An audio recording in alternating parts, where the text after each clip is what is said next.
Kitalo kuba kyeyo yeekasusa okuva ku kizimbe n'afiirawo eyeekuba ttatu ya Lwasa bamutabukidde so ng'ate Shamim Malende ekibuuzo ekyebuuzibwa ddala naye bamuwadde obutwa toseetuka galindirire mu bujjuvu.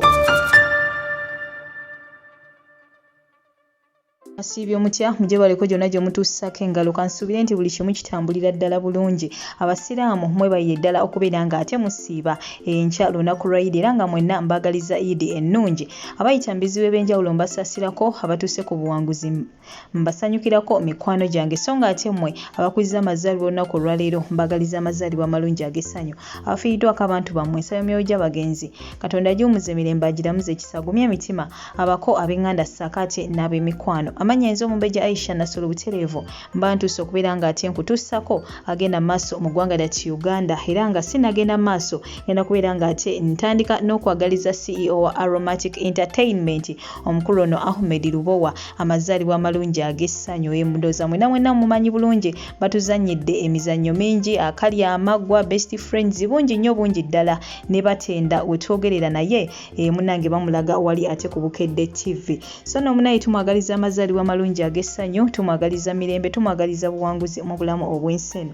So nga nabyo tubitadde ku bbali mawulire ga nnaku nnyo nnyini ddala mukwano gwange ag'okubeera nga bw'atyo kaddaama oba gwe twandiyise enkuba kyeyo munnange yeekasuse okuva ku kizimbe waggulu mu ggwanga erya Dubai era bw'atyo n'agwa wansi n'afiirawo. Mu butuufu tekinnategerekeka nsonga ki ereetedde mwana muwala ono okubeera ng'ate yejja mu budde wabula nga tusaba omwoyo gwe Katonda munnange agumuze emirembe agulamuze ekiseera agumye emitima abaka ab'eŋŋanda ssaakaate n'ab'emikwano wabula nga nnyongera obbajjukisa mwenna mikwano gyange abampuliriza nti okweta tebangako solution mu buli kizibu kyonna ky'oyitamu mu nsi eno bannange okweta tebangako solution.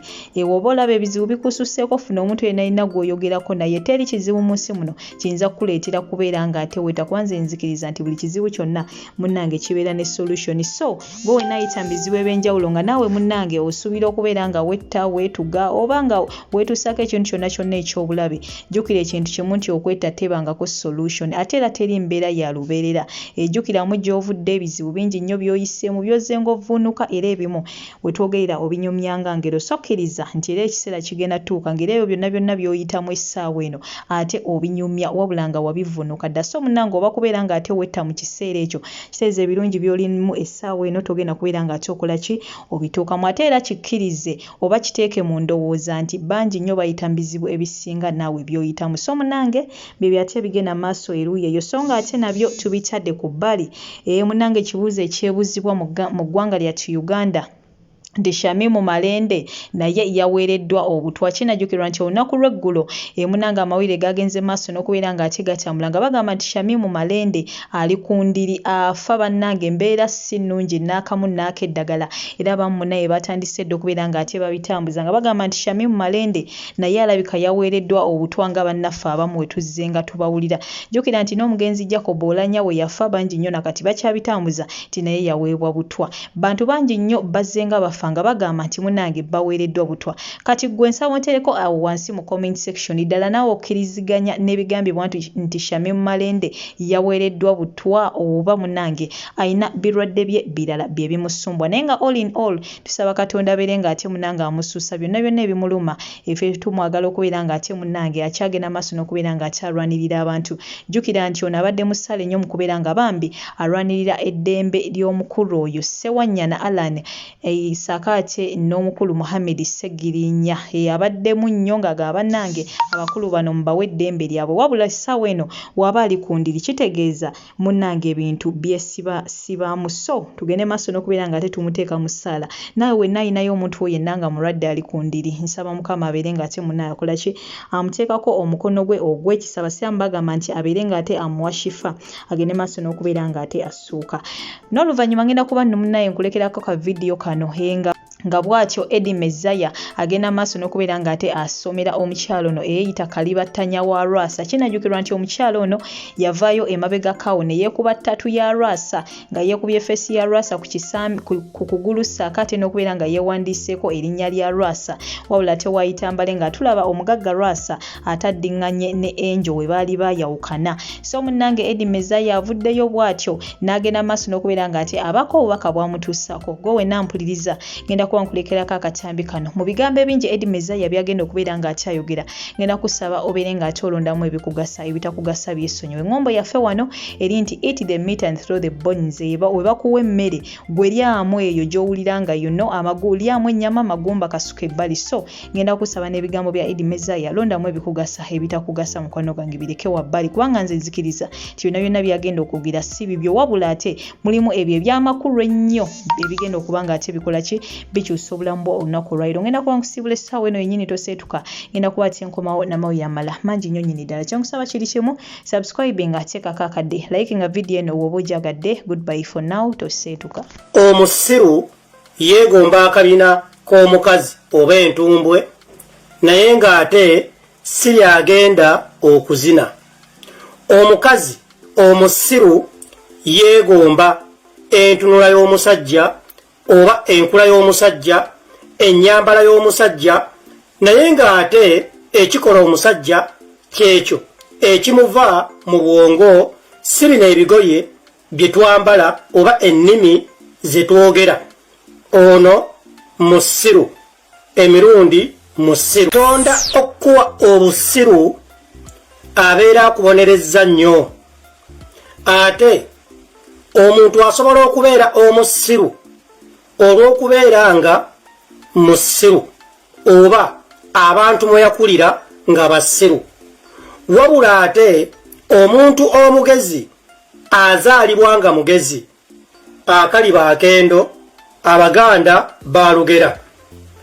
Bannayuganda mbeegayiridde mulekerawo obusiru. Abakyala mulekerawo okwasaamirira. Abakyala mugende mukole. Abakyala mulekerawo okubeera nti nno immwe emibiri gyammwe giringa billboards. Ani yabagamba nti omukyala ekintu ekinene kyalina okwofalinga eri bbaawe? It is sex. Bannayuganda abasajja baagala abakyala abagezi nontoonule sex. Abakyala mbeegayiridde mumanye nti omukyala akola ng'alina kyagattako ewaka abeera ne value okusinga ggwe ekidomola ekirowooza nti nno exchanging sexual intercourse n'omusajja nti olwo omuwadde. You are a fool. Njagala mumanye nti omusajja ayagala omukyala ali innovative agattako. So si kulowooza nti gwe bona ogenda n'oyasaamirira ne weekuba bitatu nti omusajja agenda kwagala agenda kera ku makyakulekewo osigale ng'oyasamye wenna ogezinga. Njagala nkutegeeze omubiri gwo tegujja kuddayo kufuuka kyekimu ng'ogukubyeko ttatu ne bw'oneerimba n'ogenda wanti no bagisanguleko. Ate nga Uganda teri muntu asobola kusangulako ttatu because you're poor. Okujjako ttatu it is as expensive as buying an expensive car. Ekyo njagala nkibategeeze. Kitegeeza omubiri gwo kyekintu ekiri last ky'olina okuzannyirako. Waakiri kwata omubiri gwo weekubeko ttatu ya nnyoko kubanga maama wo talikyuka. Emirembe n'emirembe maama wo ne bwali baafudde. Era baligamba nti maama wa Eddie Mezaya ye Alice Nakakande emyaka n'emyaka. Naye tosobola kkeera ku makya ne weekubako ttatu y'omusajja gw'osisinkanye. Mwasisinkana bukulu ebirowoozo bikyuka. Oli musiru kikazi ggwe ekyekuba ttatu y'omusajja. Weekubeko ttatu y'omwana wo kubanga ekyamazima bw'ozaala omwana Eva and Eva yeggwe mama w'omwana oyo. Ekyo tekirikyuka. Weekubeko ttatu eyiyo bw'obeera ng'okyagadde ne weekubako otya ttatu ya third party. Navayo olumu nembalaga era nembabuulira ono omuwala Shaira Gasumba simanyi Shaira Gasumba miniyoni ebyo kaavayo nekekubako ttatu yakino ekisajja simanyi God's plan. Nembayo nembagamba nti sayini z'omuntu okubeera omusiru ono omwana Shaira Gasumba azirina zonna. Okwekuba ttatu y'omusajja nti kulwokuba yakulira Bungereza kulwokuba ayogera oluzungu oluyiika eyo sign eraga nti nno she's extremely dwarf a dimwich mwanvuma waayita wiiki emu agakata mugulu ne bakyankalana akakabizzi nashaira gashumba ne kanoonya simanyi bagirako watatu simanyi ngende nkifuule ki nyo naye ng'omutima gwo gubeera gumanyi nti weekubako ttatu y'ekirwadde ky'obwongo. Nkwegayiridde njagala omanyi omusajja yenna mu nsi muno ayagala mukyala akola mugende mukole. Bw'onoobeera ng'olina ky'ogattako omusajja ajja kukwagala. Bw'onoobeera ng'olina empisa omusajja ajja kukwagala. Kigasa ky'okubeera ng'olina ttatu naye nga ggwe asinga okubeera omujama mu kitundu mw'oli. Kigasa ki okubeera nga omumwa gwo gwa luwewere naye nga teweekubyeko ttatu oli musiru. Weekubeko ttatu y'omusajja nga mumaze okufumbiriganwa empeta era omuzaddemu abaana kuba ekyamazima oyo abataliva ku bwongo obwo ne bwe mubeera nga mukyankalanye era ojja kubeera ogambe nti ono ye taata w'abaana. Ne weekubeko ttatu y'omusajja musimanyi munnamasaka musimanyi agaba ssente simanyi kiki neweekubako ttatu y'omuntu atategeerekeka.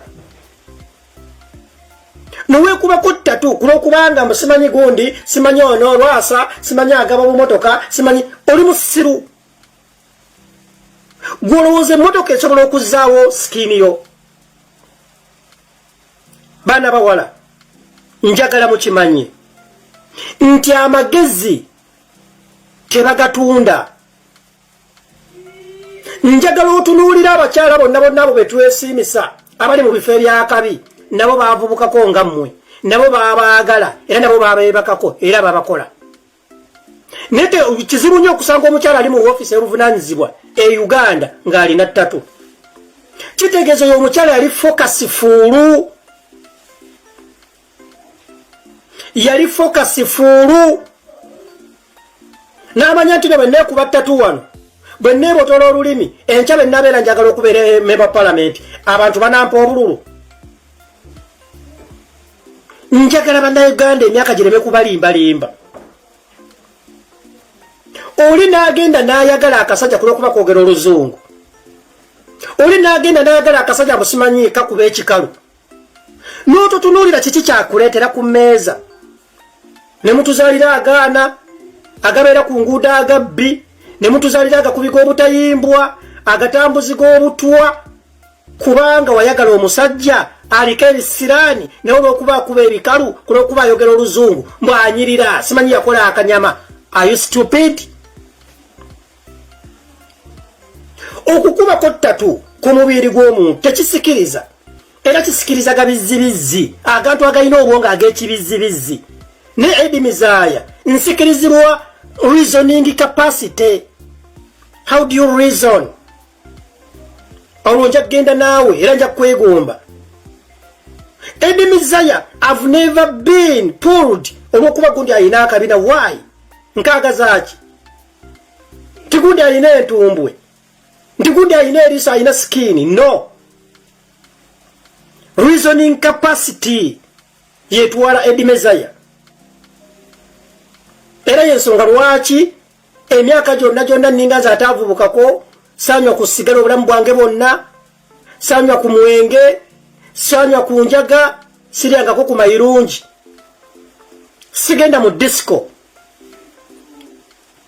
Is it because imemulowooza ndi ffala? Bw'otunuulira oyo kanyama eyeepise bw'otunuulira oyo omuwumba tuutu that stupid man oba omuwala oyo ali stupid agamba edimizaaya alina amaalo kubanga akasajja kalina amaalo. My dear kankusabire otuuke ku myaka gy'oli gye nnina oba muyinza n'okuba mwayisa ku myaka gye nnina naye ng'obulamu bwo bulinga bwa edimizaaya. Abantu tulina amaalo kulw'okuba mbu lwasa bamulaga ku TV mb'omugagga w'e Masaka n'okeera ku makyambu okumusikiriza kamwetegere neekuba ettatu ye. You are a fool. Kubanga eyo ttatu tegenda kuvaako bw'onoofuna omusajja omulala tajja kubeera nga ayagala okulaba ku ttatu y'omusajja omulala ate nga yakulina. Kino ekintu kiringira mmwe abakyala abatuntu kwegamba bali awo, the brainless women abakyusa eddiini nti omusajja wange musiraamu nange kankyusa eddiini kubanga omusajja musiraamu oli musiru. Igwe bakugambyeko nti nno omusajja oli bw'abeera nga yakwagala ng'oli mukatuliki takimanyi nti oli mukatuliki oba mukristaayo. Olina kukyuka okudda mu ddiini ye alyoka akwagale, weegula ki? Ekintu ekiri nnomo ekiwulikika mu ntegeera ya Idi Mizaaya, kyuka ove mu ddiini yo odde mu ddiini y'omusajja ng'owulira okyagadde, ng'omuntu bw'ava mu ddiini endala yonna nadda mu ndala, according oba upon your wants and preference. So sirwa kuba nti Idi Mizaaya musiraamu nti mukyala wange kimukakatako okubeera omusiraamu. Omuntu atanywa mwenge nze nga ngunywa, oba oli ali embizzi nze sigirya, ffenna tusigala tuli bantu kubanga nange nina byendya oli byatalya. That is the reasoning capacity. Era kibeera kirungi nnyo nti mujja kuba mutegeeragana. Kaakati ono yeekubye ttatu alowooza ttatu yeegenda okusikiriza omuntu amwagale. Bw'oba toyina mpisa, toyina kyogata ku mmeeza, toyina reasoning capacity, kwegamba wenna olina kijangajja oli awo nasimanyi nakyetere, my dear, igwe nalwegaba teri agenda kwagala. Abasajja abategeera baagala mpisa. Nsiba nkibagamba nti ensonga lwaki bw'ogenda Uganda mwaga amayumba golaba zikalina agayumba agali mu bikomera, abakazi abagafuluma babeera batunula ngaani gwe bw'omulaba. Kizibu nnyo okusanga bafabiola nga bafuluma mu zikalina, abo bafuluma mu mizigo babuuka myala.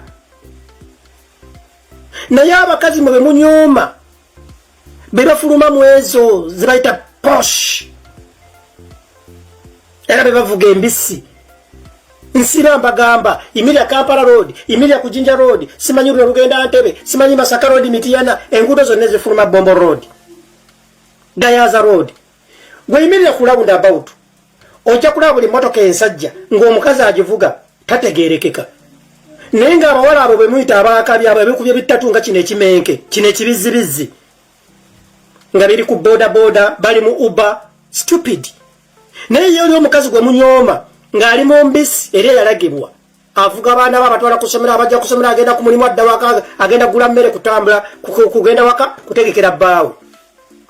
Reasoning capacity, the heaviness in the brains, percentage y'obwongo obwo bukola kyenkanaki. Nze nkubuulira amazima, sibagamba nti ttatu mbi, njagala mu ntegeero manyi waliwo abantu abategeera nga ebiguju. Sibagambyeko nti ttatu mbi, ne weekubeko ttatu etegeerekeka nti ya nnyoko, nti ya taatawo kale. Ttatu z'abatata sibagamba zeekuba kuba abatata abasinga bali stupid. Weekubeko ttatu ya nnyoko, weekubeko ttatu y'omwana wo, weekubeko ttatu ya bbaawo ng'oli wampeta ate ng'omuzaddemu abaana ate ng'oli mu maka. Awo beera olina reason. Oli bwakera ku makya neyeekubako ttatu ya Qur'ani, Bayibuli, bimuli ebyo, I don't care. It's okay. Naye bino olw'okuba nti n'omusajja agula obwenge, gwe n'olowooza nti ojja mwetegana buttatu. You are a cocoon. You are a cocoon. Mu basiru obeeranga kino ekikazi kye bayita kijjo kimanyi bad black. Omanyi mu basiru abakutuza endiga Uganda be yali efunye abadongo tukwe bayita abo bino bidoodo waliwo bidoodo akota n'okukoto yaliko obugwaggwa abeera enyo kwegamba waliwo omuntu bwalina obulwadde bwalwala nga balina muwa doodo oyo okuwona oyo aliko obugwaggwa. Kakati mu Uganda nze omuntu gwe nalabye atategeera ye bad black yekeka nakawala kashaira gashumba bwe butyo. Kakati kino ekidongo kino ekibizzi ekipunu kiri mu kirasi y'abali but them witches, the idiotic women Uganda has ever produced. Kakati kino ekidongo bye bino byosanga ebitabula obutwa n'abuwa omusajja era n'agenda simanyi omusajja njagala muloganja agala ennyo mu kifo ky'okwerongoosa ekyokunaabako amanye nti omukazi naye akola alina kyagatta ku agenda mu mmindi alinga ekiddukano. Abakazi mugende mukole. Don't think nti kyemulina okuwa omusajja what you have to offer to the man's table is sex. That is them witch and kakunish. Mwasaamirira kati guno oguwala nze edimizaya nga bansanga nga njogera na kino ekibizzi ebintu ebyeyisa bwe biti reason capacity comes close to edimizaya.